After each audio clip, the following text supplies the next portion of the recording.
Aqui nós temos um exercício ainda, problema de vestibular, que ele fala sobre o globo da morte. O livro de vocês, lá no item 5.6, fala em forças de movimento circular e dá o exemplo do globo da morte, onde ele faz uma análise detalhada sobre isso, mas aqui nós vamos aplicar. Ele fala lá, um motociclista descreve uma circunferência num globo da morte de raio igual a 4 metros. Que força é exercida sobre o globo no ponto mais alto da trajetória se a velocidade da moto aí é de 12 metros por segundo? A massa total da motociclista mais moto é de 150 kg. Então, o que nós vamos fazer, primeira coisa, é analisar o conjunto de forças que são aplicadas aqui. E nós temos 4 situações possíveis. A primeira situação é quando ele está aqui embaixo. A segunda situação é quando ele está ao lado, nas posições A e B, que são, aliás, D e B, que são iguais. E a terceira situação é quando ele está aqui no topo, no alto, tá? Que é o que nos interessa, no ponto mais alto. Bom, olhando para essas situações, nós vemos que, olhando as forças que são aplicadas nesse meu sistema, a primeira força que nós temos sempre que analisar é o peso. Eu vou ter aqui sempre mg. Sempre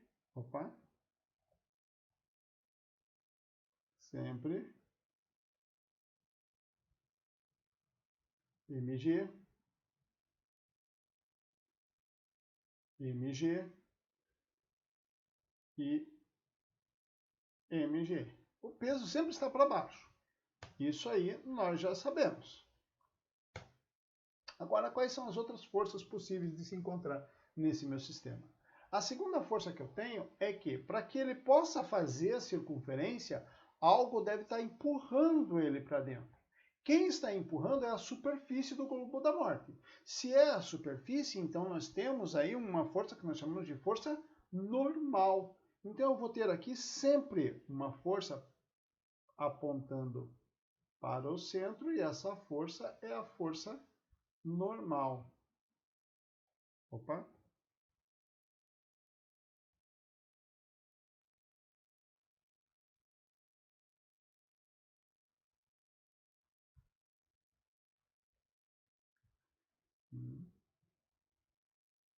Força normal, apontando para o centro. E aí eu analiso o meu sistema em cada uma dessas situações para entender como resolver. Então, olhando para as forças, eu já resolvi. O que eu vou fazer é montar as equações correspondentes. No caso, ele pede o ponto mais alto do meu sistema, então vamos olhar só para o ponto mais alto, que é aqui o ponto A. Então, o que nós temos aqui nesse ponto A? Nós temos duas forças que apontam na mesma direção e no mesmo sentido. E se somam, portanto, a normal e o peso.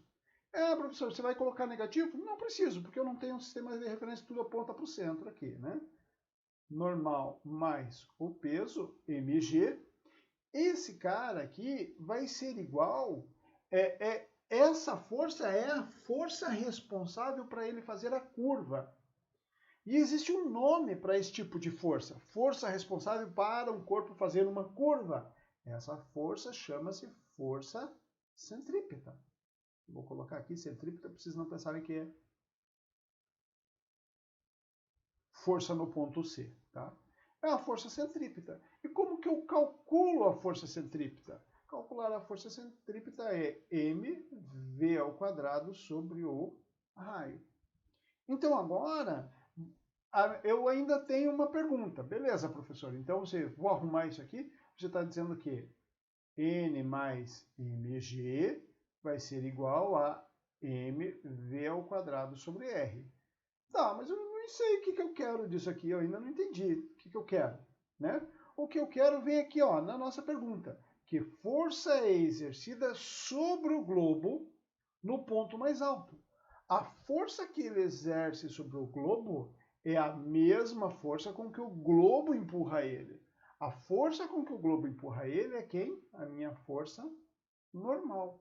Se essa é a minha força normal, então eu tenho o que aqui? Eu tenho que isolar a força normal e aplicar e substituir os valores. Então vamos lá, vai ficar mv ao quadrado sobre r, menos mg. N igual massa 150 vezes velocidade 12 metros por segundo ao quadrado sobre o raio, que é 4, menos 150 vezes 10. Vamos usar um G igual a 10. Nesses problemas de vestibular, ele tem usado sempre G igual a 10. N igual, fazendo essas contas aqui, vai dar 5.400 menos 1.500. N igual a 3.900 newtons. Então, a força normal aplicada sobre ele é a letra C. A resposta. Muito bem.